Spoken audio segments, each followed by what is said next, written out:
আসসালামু আলাইকুম। আজকে চলে এসেছি নতুন একটি বইয়ের রিভিউ দেওয়ার জন্য। বইটি হচ্ছে দ্য অ্যালকেমিস্ট। বইটি কোয়েল পাউলো লিখেছেন। 1988 সালে বইটি লেখা হয়েছে। এটি মূলত পর্তুগিজ ভাষায় লেখা হয়েছিল। পরে এটি বিশ্বের সকল ভাষায় লেখা হয়েছে। গল্পের শুরু।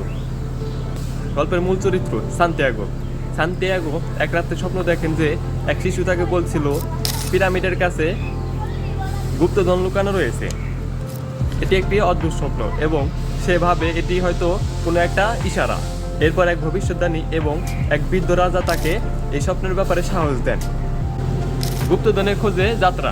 সান্তিয়াগো তার প্রিয় ভেড়াগুলো বিক্রি করে দেন এবং আফ্রিকার দিকে যাত্রা শুরু করে। পথে পথে সেই প্রতারণা, কাজ, ভালোবাসা এবং একজন প্রকৃত আলকেমিস্টের সহচর্য পায়।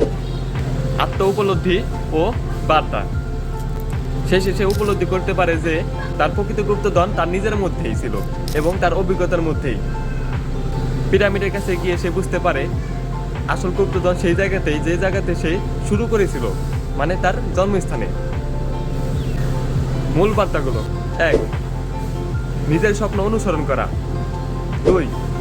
বিশ্বজগৎ আমাদের সাহায্য করে যদি আমরা কিছু মন থেকে চাই। 3. ভ্রমণ বা পথই আসল গন্তব্য নয়। 4.